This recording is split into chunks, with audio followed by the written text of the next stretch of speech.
students who participated in the activity. They learned a lot about how municipal government works. And we learned what was foremost on their mind and important to them in their educational journey. Lastly, there are only 2 more Board of Finance meetings scheduled to determine the FY 23-24 budget. It's coming Thursday, April 6th, and Thursday, April 13th. I urge you again to participate either in person or via Zoom. And I realize April 13th falls within the spring break, so and make your voices heard. And if this is not possible, you can write to the Board of Finance through the town website. On their page, there's a place to send emails to the Board of Finance. And lastly, the return of the Wax Museum. This is the kids did a great job. And I thank Erica Grow and her 6th grade students for putting this on again. That's all I have to say. I will open the floor for our citizens' comments, either the floor or Zoom for citizens' comments at this time.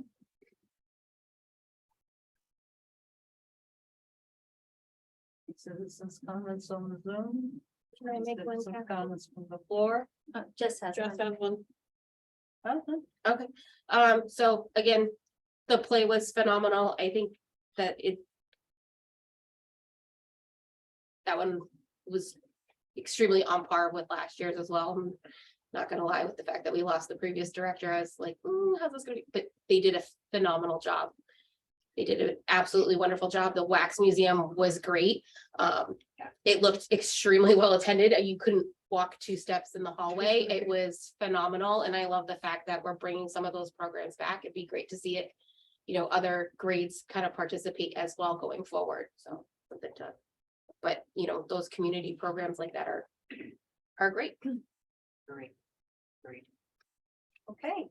Hearing none, then we'll move on again to the student spotlight and the liaison report.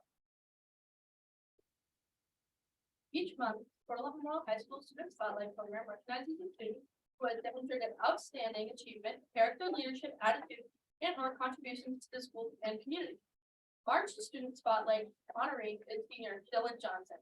Dylan was nominated by Alex Noctegal, Hannah LeClaire, Miss Stiglitz, Miss Roulette, and Miss Savansky.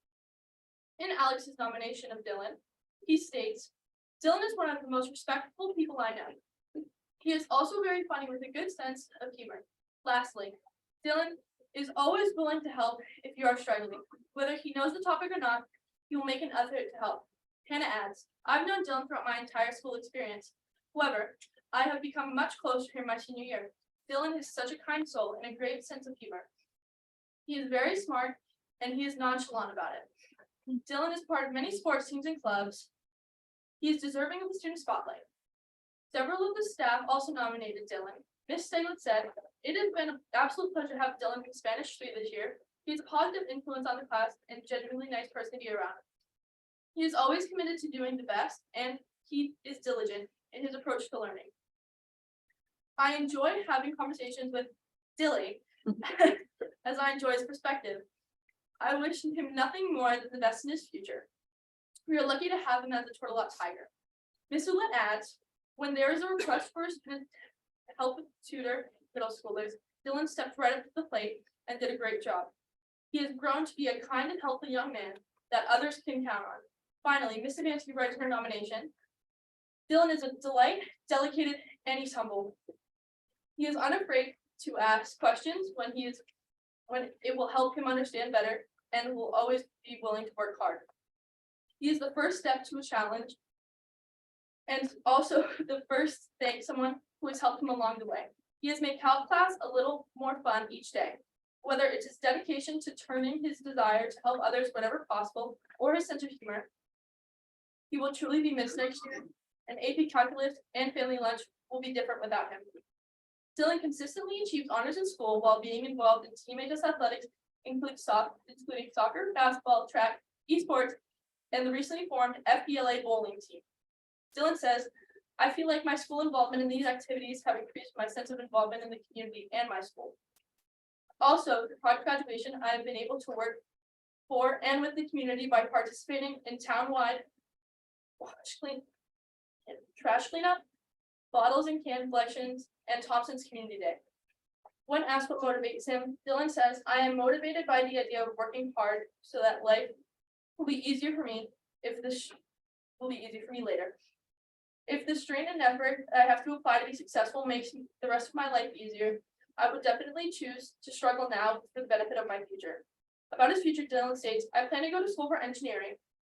Finally, Dylan's message to the school and community is be grateful for the opportunities provided to you. It may not seem like much, but it could always be worse. Congratulations, Dylan.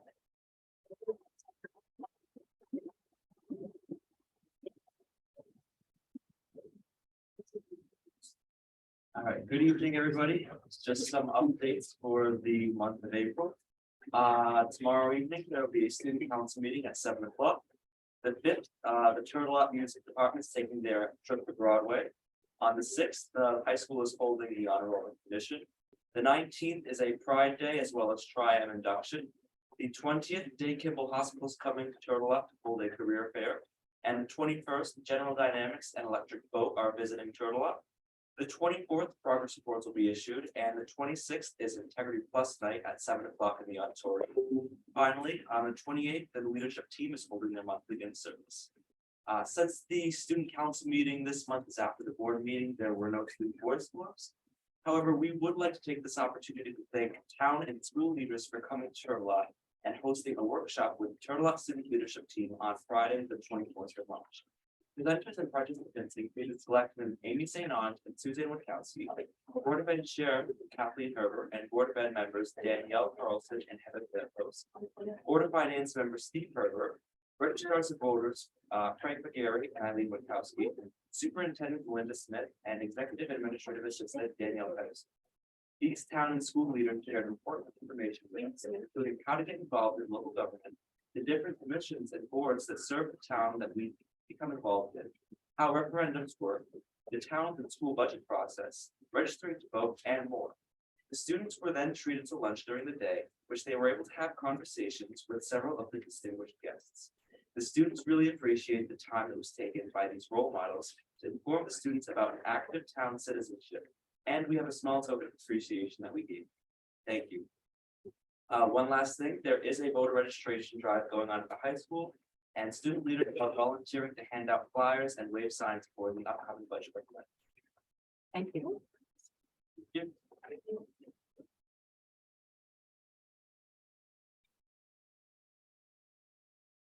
Okay.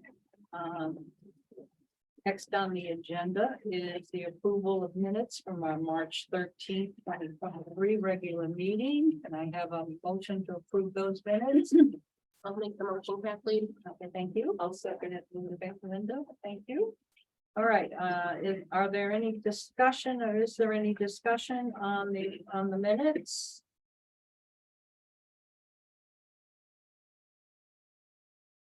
Hearing no discussion, I'll put the motion to the floor for a vote. All those in favor of approving the minutes of March 13th, 2023, say aye.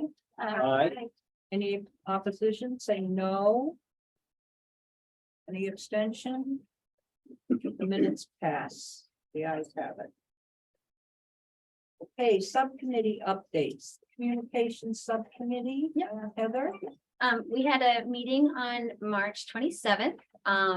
Basically, the itinerary was that we reviewed some of the ongoing initiatives that the communications committee is a part of, such as the Did You Know campaign with the school, incentive program updates, Pride Day promotions, and a few other things like opportunities to attract spectators to sporting events and things like that.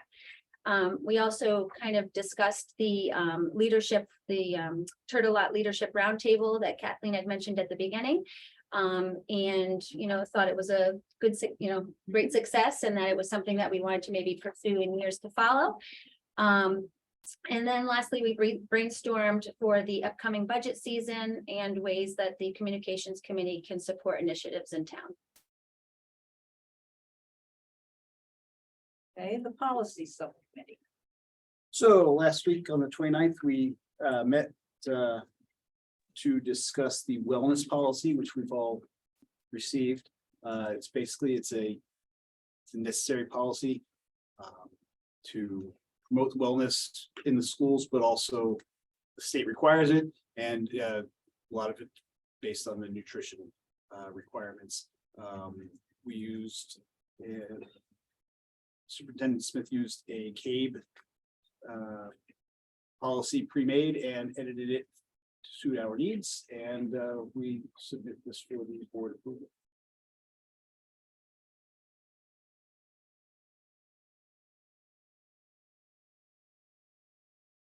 Thank you. Okay, now we'll go on to the enrollment report. Well, believe it or not, we're still enrolling students. Right now, this particular enrollment report doesn't reflect the number that we're receiving, but we have several pending registrations from the apartment building that's at the corner of Thatcher and Route 12 right there. We are taking students in. There are a few, but there are 7 pending. So at Mary R. Fisher, we have 390 students currently, up 3 from last month. At the middle school, we're at 284, we're down 2. And at the high school, we have increased by 2 to a total number of 219, for a total number of 895 plus those 7 pending. I guess that's good news, but some of these students are transferring in from all over, so there's no consistency when they come in. The schools are going to be assessing those students and giving them the appropriate support if needed. Currently, we have 72 students that we know of that are being homeschooled.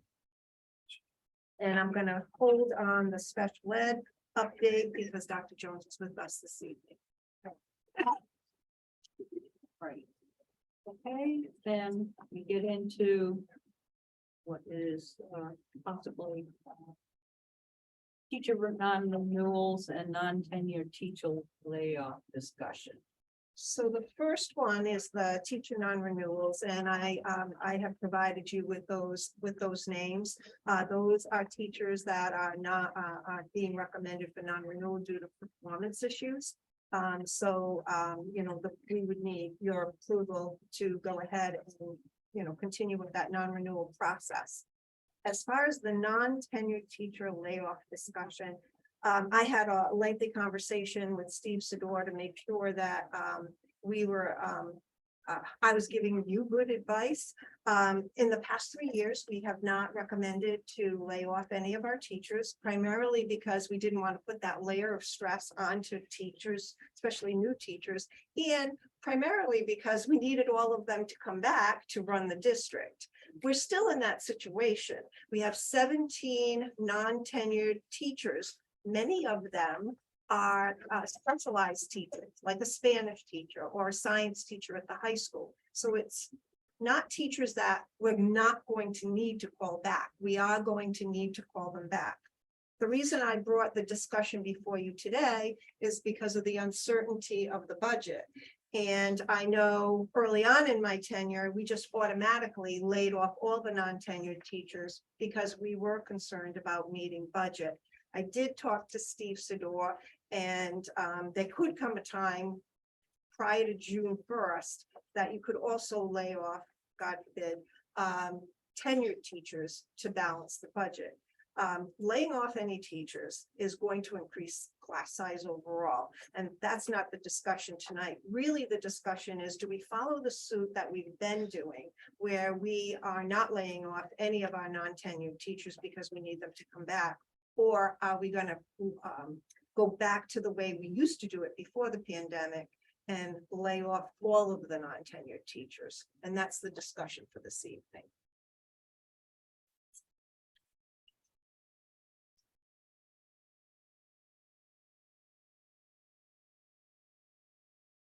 I'll start with, I think we should continue the way we've been doing it the past few years. Well, we need a motion.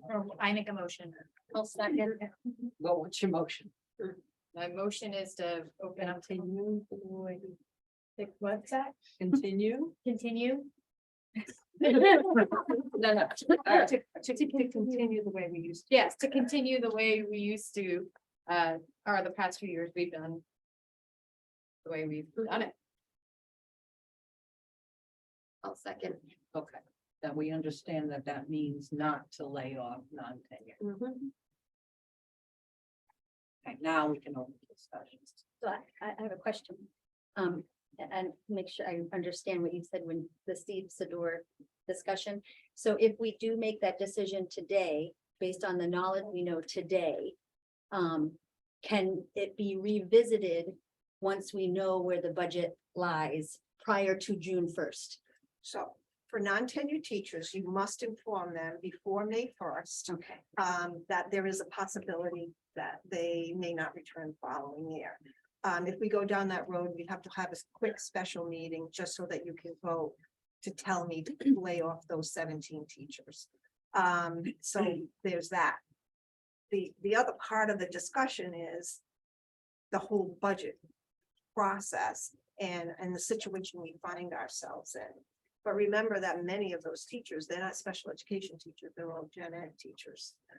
So there's that. There's no easy answer here because of the unknown. But prior to the pandemic, we would just straight across the board lay off the non-tenured teachers. I will tell you, I looked at the list, we're gonna have to call most of them back because they're all in classrooms. Especially like science and mathematics. So I don't know which way to go here. The one thing I do know is that that used to be the practice until we hit with the pandemic. My biggest concern is how hard it is in HR. You know, Yes. speak to this to fill the spot. So if we walk this tightrope of possibly they're gonna look for other positions and they're gonna find them. So I don't think for us that it's a wise idea to do that. I would let them know, and another reason why we have to put the Board of Finance on. We can't, this is, we should be planning to go as is, and that's, I think. I just want to also add, as a child of a mom who was a library media specialist, whose position was often one of those ones that get kind of laid off every year, but then brought back every year. It was fairly stressful. You know, it's hard on the family and they do look for alternative work. And eventually my mom got sick of that and did. You know, but so I think it's a kind of a not so nice way of handling your staff. If we can. The avoid it. problem becomes if we have to lay them off after June 1st, then it costs us a lot more money than it would. Then it's, I don't want to say that it's worth, but maybe I'm just old fashioned, but that's the way we did it. We always called most of the people back. It's just too expensive, and especially with this budget that I don't think has a shot in hell of passing through the Board of Finance. But we're gonna be really stuck if we don't do this. Yeah, I hear you too, Bill. I do hear you, but in today's environment where teachers are in such demand. Oh, I don't disagree, and and the uncertainty and just. It's not a nice thing to do. No, and it's. But we have to think of our limited budget, which will be even more impacted. Mm. After May 1st.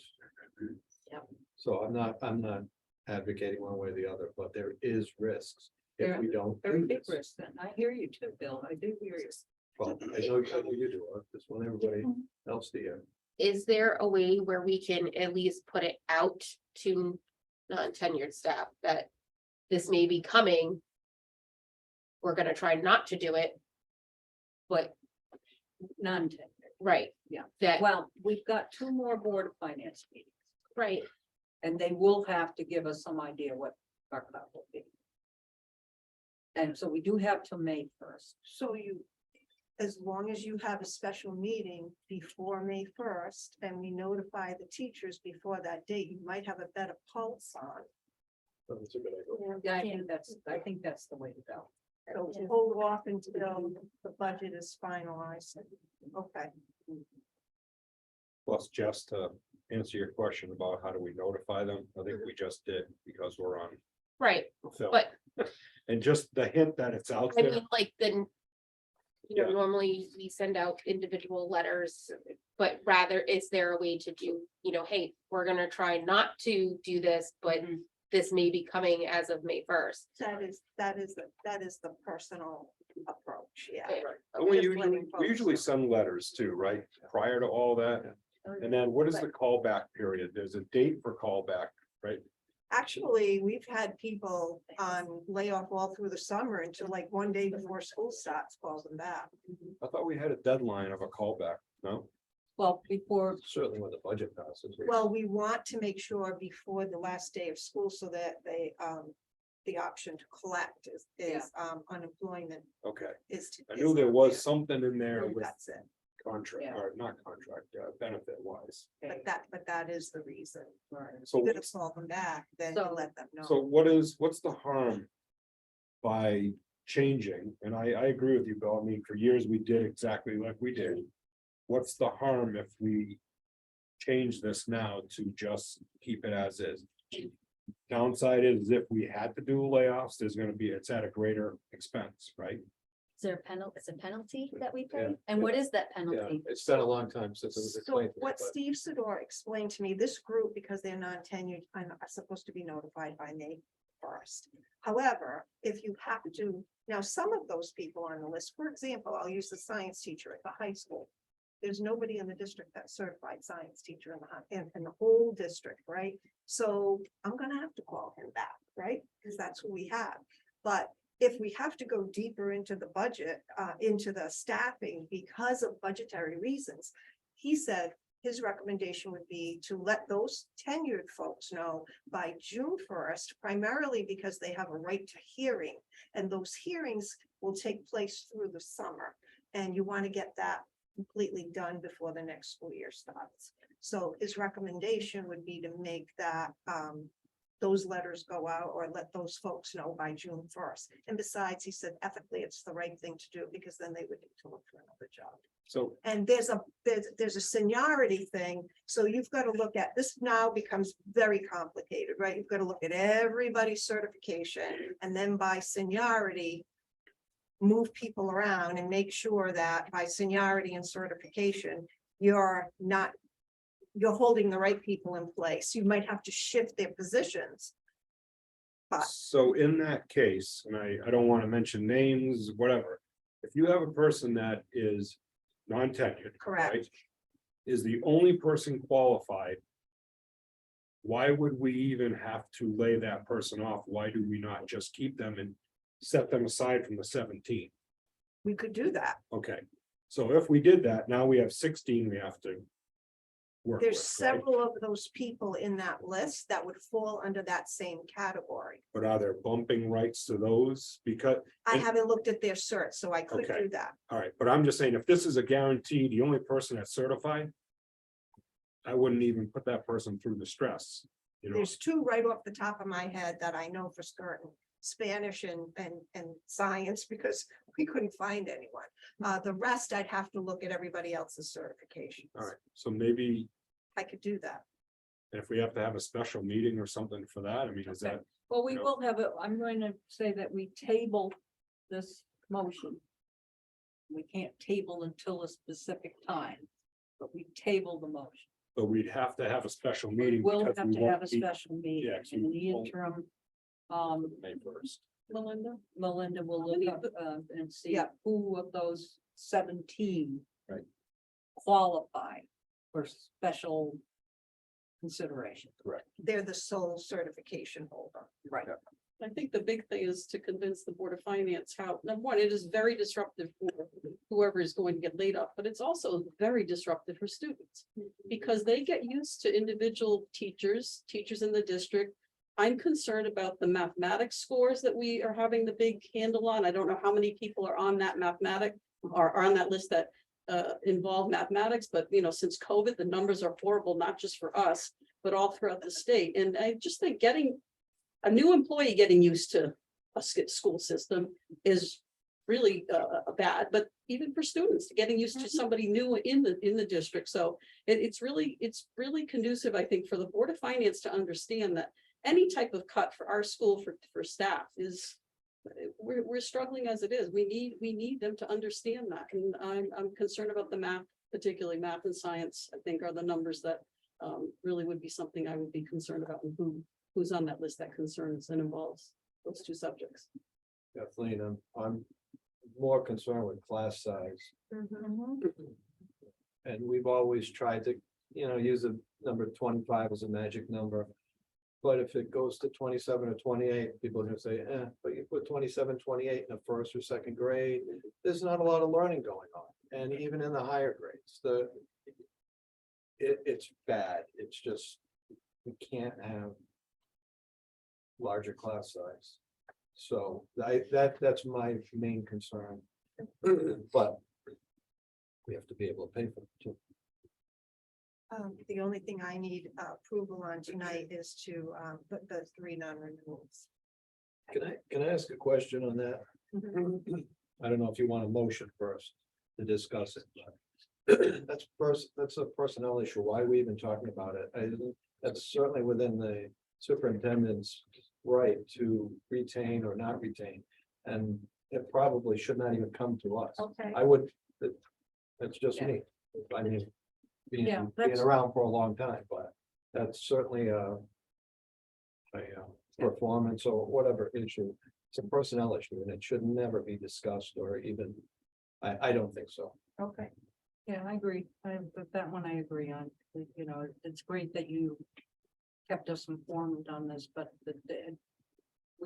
I know we have to deal with the issue of the non-tenured layoffs, because that's a functional issue, also has financial ramifications, budget ramifications, but the renewals, that's up to you. Okay. Danielle, we'll remember that for next year. Vote to file.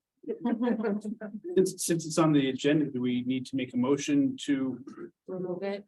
remove it? No? Okay. Just skip it. No action taken. Strike it. Okay. Now we'll move along to the administration reports. Where's my magic list? Yeah. So we have this one. That you might want to call. Okay, recovery friendly employer recognition, HR director. So at the beginning of the school year, I started the process of becoming a recovery friendly workplace. What it entails is a lot of training and understanding, a lot of partnerships with SRAC and different organizations that will help our employees who are struggling with addiction or have someone in their family struggling with addiction. By no means does it take our policies and just push them aside. This is all within our policies. But we have been recognized as a recovery friendly workplace by Governor Lamont as of last week. So I'm very proud of this. Addiction is a crisis that people are dealing with tenfold, so that we will be able to help our employees. So what it does, it gives them a safe space to come to me. And then I can direct them to the right individuals and organizations that will help them. Do you want me to read this whole thing or? Yeah, okay. On behalf of the state of Connecticut, I, Ned Lamont, Governor, take great pleasure in recognizing the Thompson Board of Education as a recovery-friendly employer in the state of Connecticut. This recognition is a testament to your dedication to fighting the opioid crisis in Connecticut. The impact of the opioid epidemic is difficult to overstate. Approximately 1,000 Connecticut residents die every year from overdoses, despite continuing declines in prescription rates. Addiction is a disease that affects every community, and workplaces are no exception. Only by working together with the patients and support can we stop this terrible crisis. As a recovery-friendly employer, you have made a commitment to working with people in recovery. You have recognized that the recovery from a substance disorder is not a weakness but a strength. Through ongoing efforts, you are encouraging a healthy and safe environment where employers, employees, and communities can collaborate to create positive changes and eliminate barriers for those impacted by addiction. Your passion, enthusiasm, and leadership in the face of this crisis is outstanding and laudable. Thank you for doing your part to make Connecticut a better place for all. Therefore, I, Nell Lamont, Governor of the State of Connecticut, do hereby recognize Thompson Board of Education as a recovery-friendly employer in the state of Connecticut.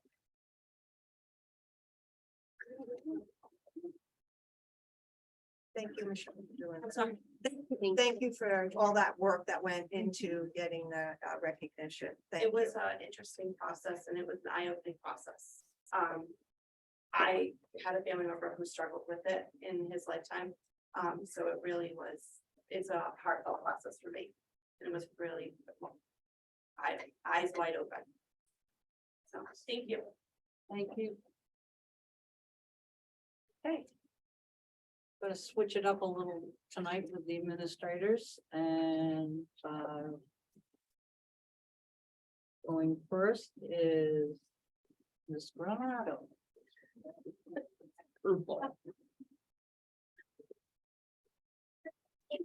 Right, good evening, everyone.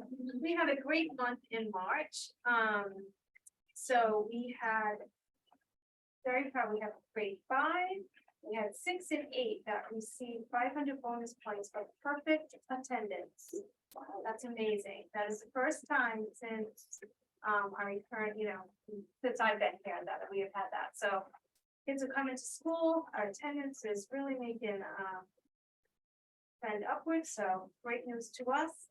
Also, just want to, I think the best moment that we've had every day in March, we had this song contest where shout out to Mr. Clear for doing this. Every morning a song would go on and the kids would have to guess the song and then be the second, whatever, if it was the second caller of the day or the 7th caller. So it was really cool. The kids were very competitive and it was just great to see all the kids just participating in the morning during our SEL time. So much so that they asked to do it again in April. So we're doing it again. Those are my couple highlights. We'll talk about the wax museum next month. All right. Very good, sounds fun. Dr. Jones? Okay. So currently we have 200 students with IEPs. We have 20 referrals, so that puts us at 220. We have 77 504s. Our audit district number is down to 23. Looking ahead to next month, I believe that will come down one more. Bradley School, Wyndham County is at 21. We are still host to Putnam, Killingly, Brooklyn, Plainfield, Sterling, Stafford, and we're also adding a student from Woodstock. Our percent went from 23.8 up to 24.6. When you look at the state average, it's in the rear by 1 year. So 21-22, the state average is 16.3. So again, we're at 24.63. With that being said, our out of district placement, again, 23 students, of which 12 of those students are here in the Bradley program, which leaves 11 students off site at 5 other placements. So right now, we're utilizing 5 transportation vehicles. When I had started, we had 13. We reduced that down to 5. This past Saturday, we had our safety care refresher training. So we have 5 staff that went through that training from 8 to 2. In the upcoming weeks and months, we'll be putting out more offerings for new employees or those that want to go through that training. Summer school or extended school year for special education. That's going to run July 5th through August 4th. That's from 8 to 12. That's Monday through Thursday, with the exception of August 4th, which is the one Friday. Just something to note, referrals on the school year. We've had 59 referrals to special education this year. Those predominantly come from RTI, birth to 3, parent requests, and also DCF requests. And then open positions, district-wide speech pathologist, and a few one-on-one paraprofessionals. Thank you. Can I ask a question?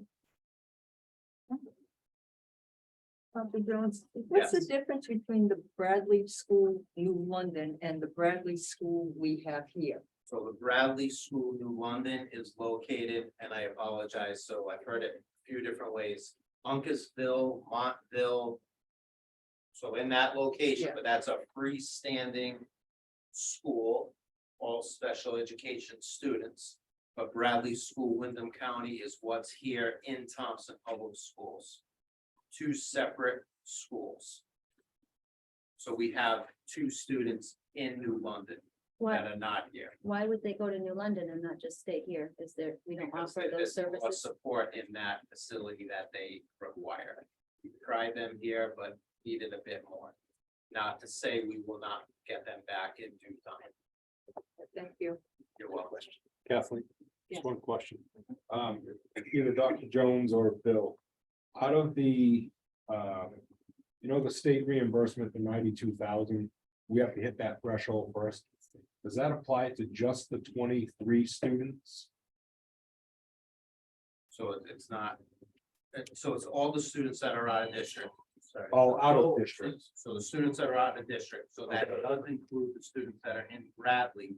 But the students that are in the Bradley school here don't hit that threshold because there's no transportation. So how many are on that threshold calculation? How many meet that threshold? Yeah, do we know?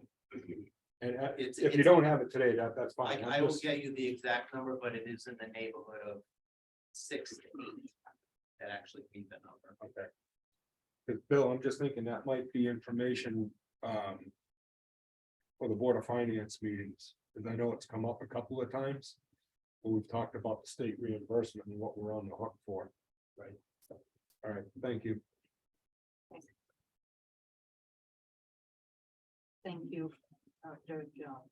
You're welcome. Okay, next is Dr. Mayo. Obviously, I would say, Bob's done a great job by everybody, kids and all the staff that worked on it. Just a heads up, on June 5th is our scholarship award night. That's also the night that all of our groups will be displaying their Pride Day collaboratives. Actually, speaking of that, the last thing is this month, April 22nd. There it is, it's Spinelli and Mr. Angelo, not just Mr. Angelo, the younger, the hipper Mr. Angelo. Working on the 2 of them put together a car show, and the money raised by the car show will go toward the fire station. So, if you have a chance, stop it Saturday with April 22nd. And last but not least, Mr. Prentice. Hi, folks. Congratulations once again to the cast and crew members. It's just a great job. Congratulations to Amanda Bond, who secured the administrative assistant position in the elementary school with Deb Cuna retiring. I think after 24, 25 great years, she's done a real nice job. March 30th was the superintendent award ceremony held at Killenwood High School.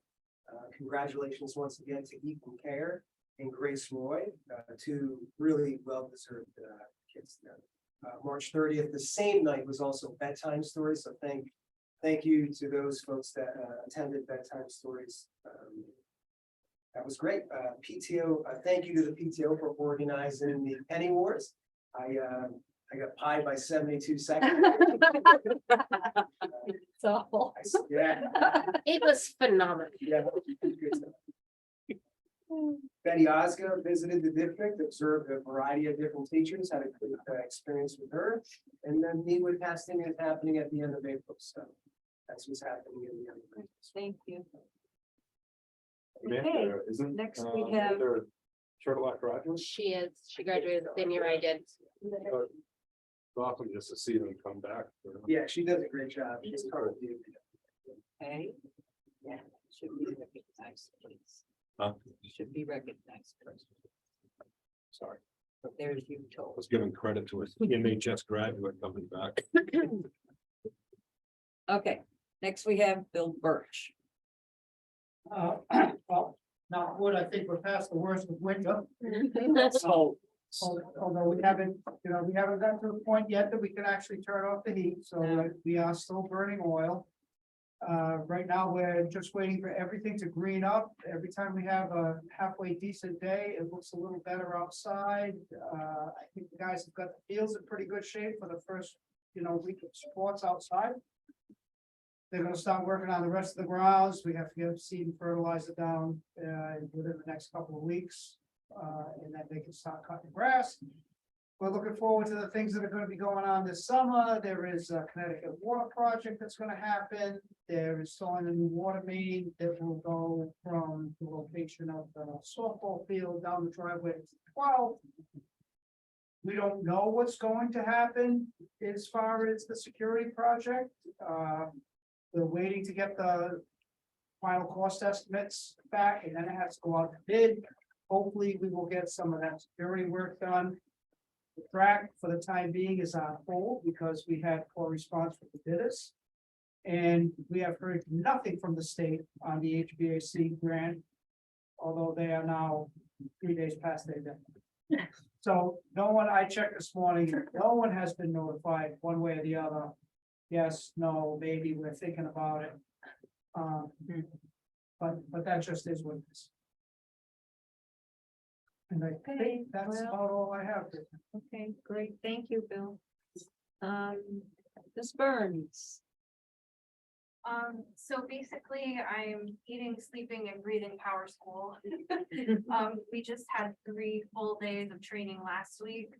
High school and middle school administrator, as well as the guidance department, to work on the beginning steps of scheduling. At the end of the month, we have a full working day also scheduled with them, to go through hopefully the rest of the beginning stages of creating the student schedules next year in Power School.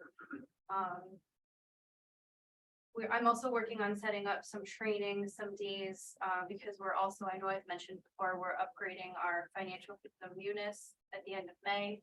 I'm working on setting up some days for training for that as well, hopefully sometime later this month. We're still steady on all of our support requests. We're averaging like 100 a month still, which is really pretty good between here and the town. And then finally, just want to let you know that our esports team has made the playoffs because they were undefeated so far. So they're doing a good job. Very good. Regarding that, how many matches do they have over a season? So we have one a week. I don't know the exact number of matches off the top of my head.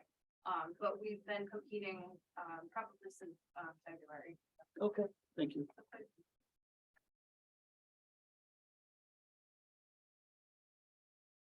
Great.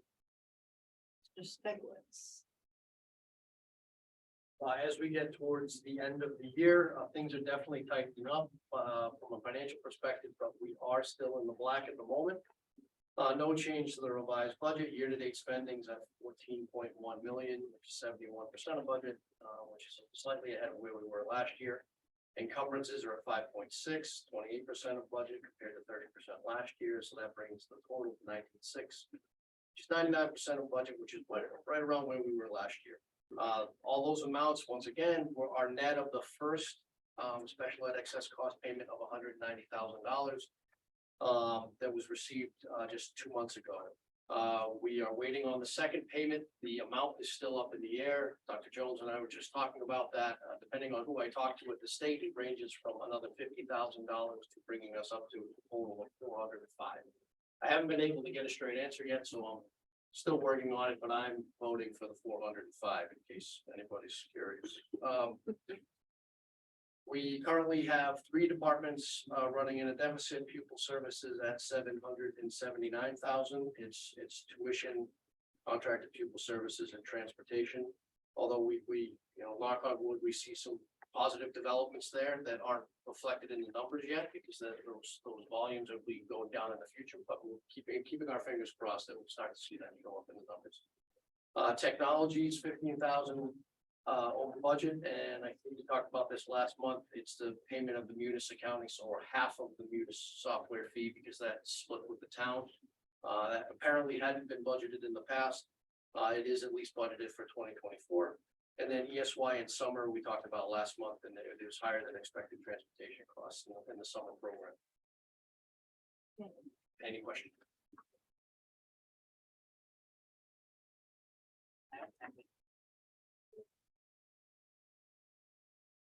We don't have a cafeteria report.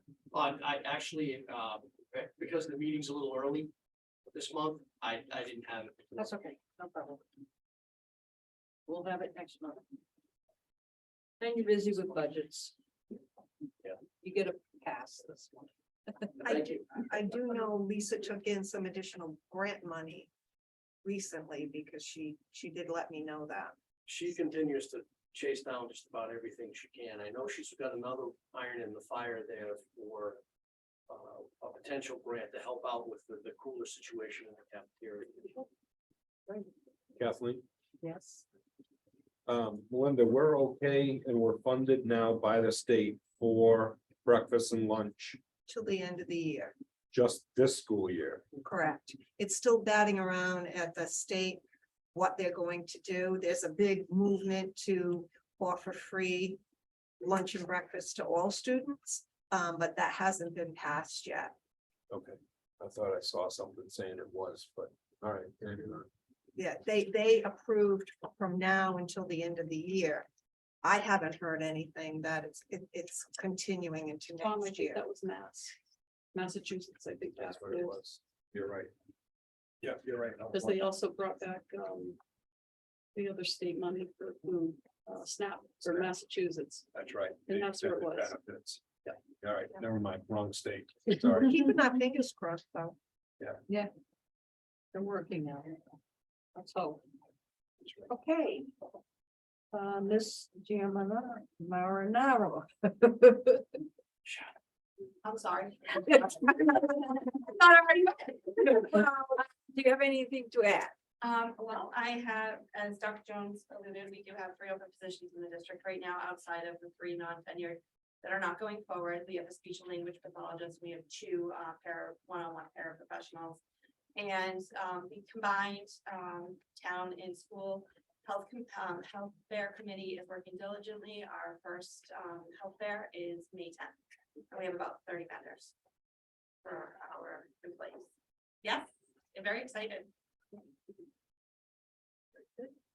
Kathleen, I have a question for both Michelle and Dr. Jones. So we're missing 3 people, basically been missing them all year or haven't hired them, correct? So how is that affecting? How are those open positions affecting the department? And how is that affecting our budget as, you know, they're not getting paid because they don't exist? So if they, So in terms of speech, we have an SLPA, which is the speech and language pathology assistant that will help our speech and language pathologist. Yeah. But we're still down a speech pathologist. So as a result, we're gonna owe compensatory services to students that aren't getting their services. So there's number 1. In terms of the can you explain that? We're gonna owe, we're gonna owe services because we haven't been able to provide all of the services. so what does that mean? So over the summer, we could Okay. offer services, after school, we could Okay. offer services. And then in terms of paraprofessionals, we try to fill those positions with RBTs or registered behavior technician, because they could still serve that same function as a paraprofessional, but that's a contract service. And we would hire them through an agency as a result. Okay, is that what we've been That's doing? what we've been trying to do, but even agencies are short-staffed as well. Okay. Thank you, for clarification. We did fill for paraprofessionals Right. this last month, so we were down 6, now we're down 2. But we are working diligently to keep trying to fill these positions. They are tough for them to do them. Right now, every position is a tough position. Well, I've been at my job, I've been trying to, We had that our whole conversation. company, yeah, so it's tough all around looking for people with any kind of a skill. Thank you. Ms. Brown?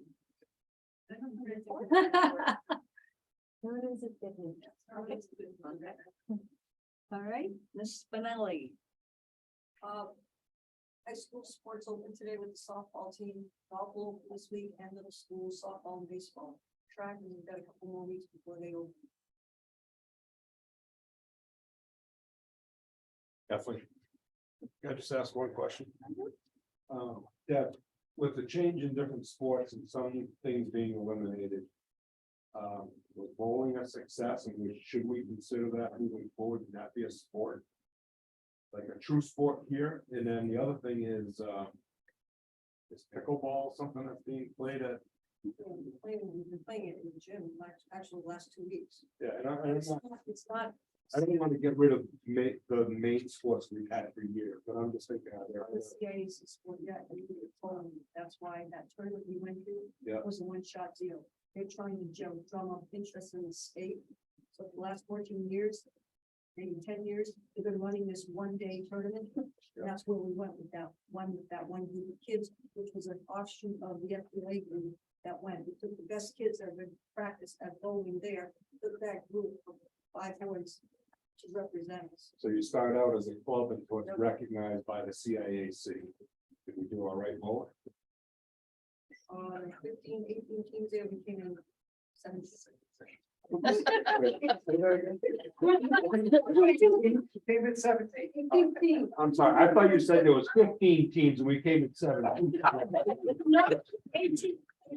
Yeah, 54, the hearing's going, everything's going, sorry. We did all right.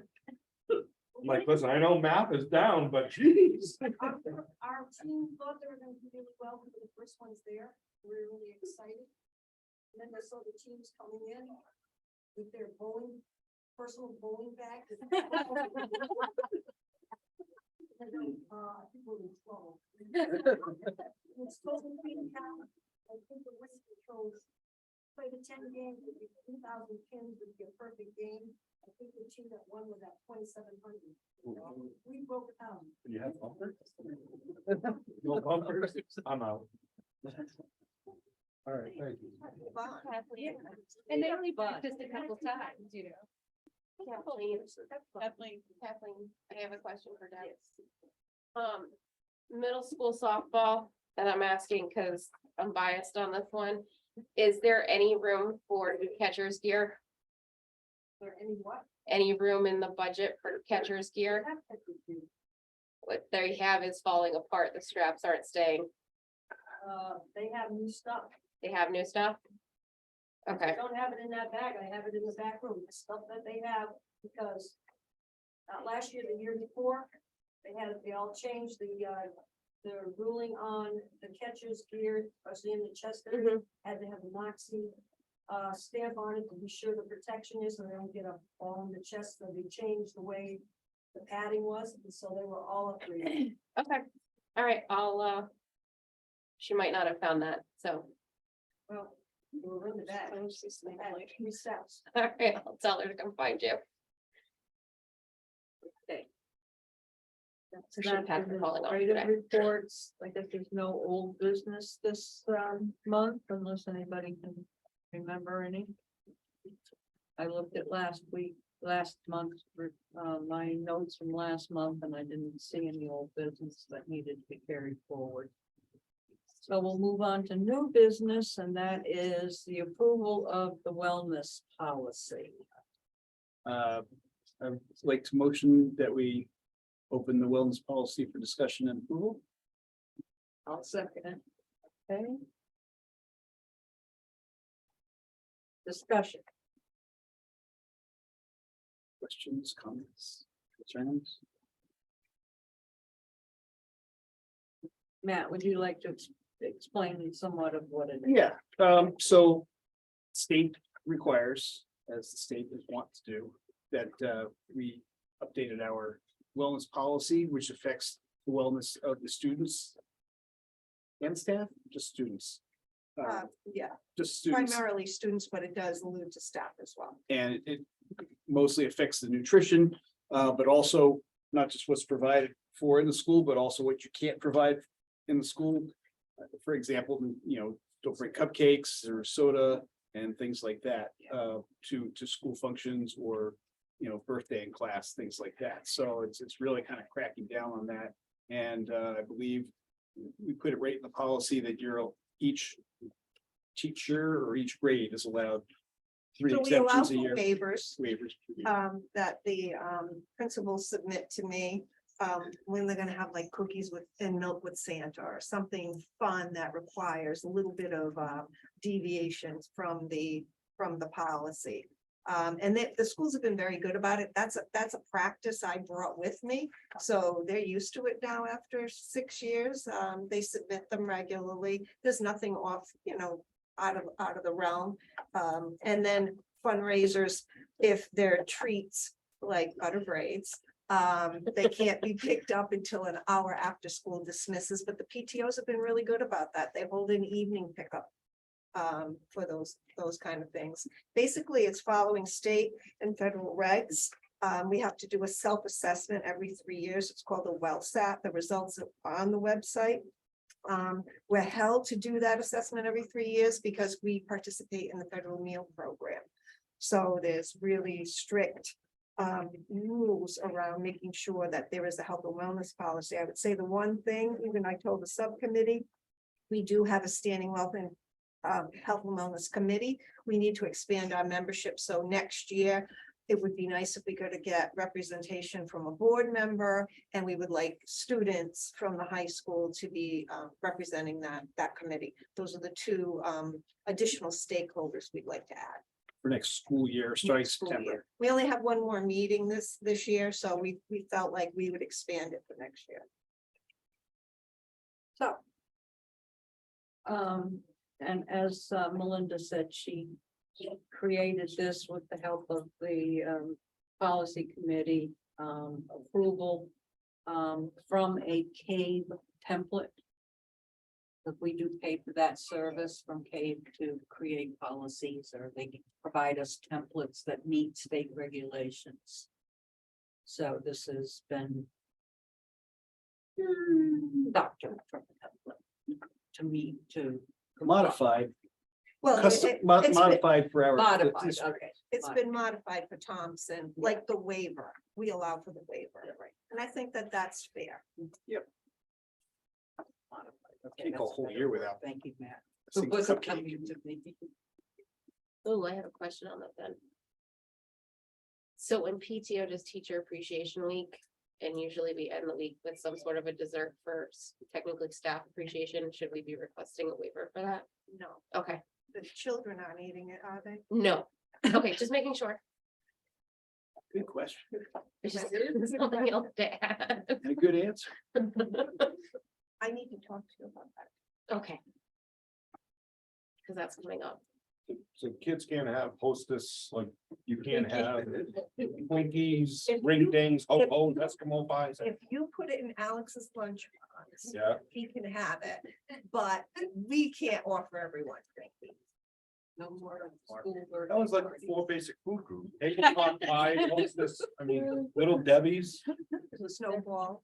Yeah. No, sorry. I'm sorry, took the Coke machine out years ago. Oh. Debbie Bradley, your show. Vending machine. I mean, it's a shame. I mean, that, government gets involved and See, look at appendix 2. It tells you how to have a food-free birthday celebration for the kids. Mine's up fine. I'm gonna confess something that. did you sneak the hostess spring thing into school today? I want to know. No, but I will say Confess. this, when we return from the pandemic, I will say that I wasn't probably as strict in adhering to that policy because I just honestly felt that was like not the right time. But now is the right time to make sure we're adhering to the policy. Yeah, and I mean, it is, I mean, I understand that there's regulations, but it goes along with the whole thing. If they're gonna fund these mandates, but here's another unfunded mandate, correct? But it doesn't cost anybody It anything. doesn't cost It co- anything. In fact, you're not. We have, yeah, well, we have to have a healthier meal plan, correct? That's a federal regulation or you don't get reimbursed for meals. Are we getting reimbursed? Okay, then I rescind what I just said. Read the I'm still on the whole cafeteria hostess thing. last month. I'm gonna go out and just buy some hostess, sit in the parking lot. Yes, America. Yeah, I'm gonna pass them out. Board of Ed member gets arrested for passing out wing babies. That's a lot. No, little Debbie oatmeal pie. You can't have them. Well, I love them. You can't have them. Hey, don't blame me. Too many carbs. Do business. Okay. All right, anyway, all right, we have a motion on the floor. And you're making me hungry. You gotta have some leaven, come on. Yeah. Okay. All those in favor? Of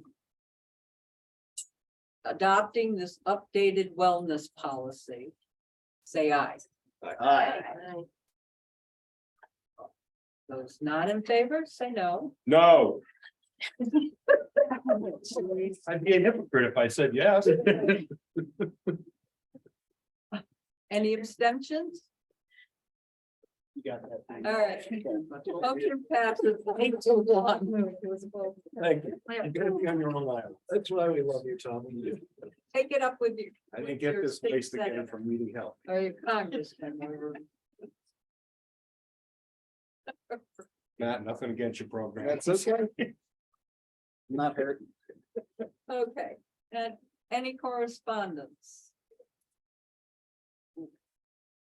The Board of Ed did receive a thank you letter for our edible arrangement that we sent to. Sorry, Dr. Jones, okay. From Dr. Jones. Okay, any citizens' comments? Either from the audience or from Zoom.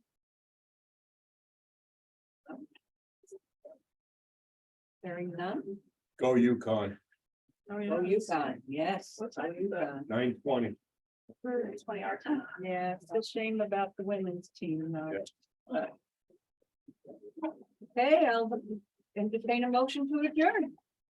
I'll make that motion. Second. All in favor? Aye.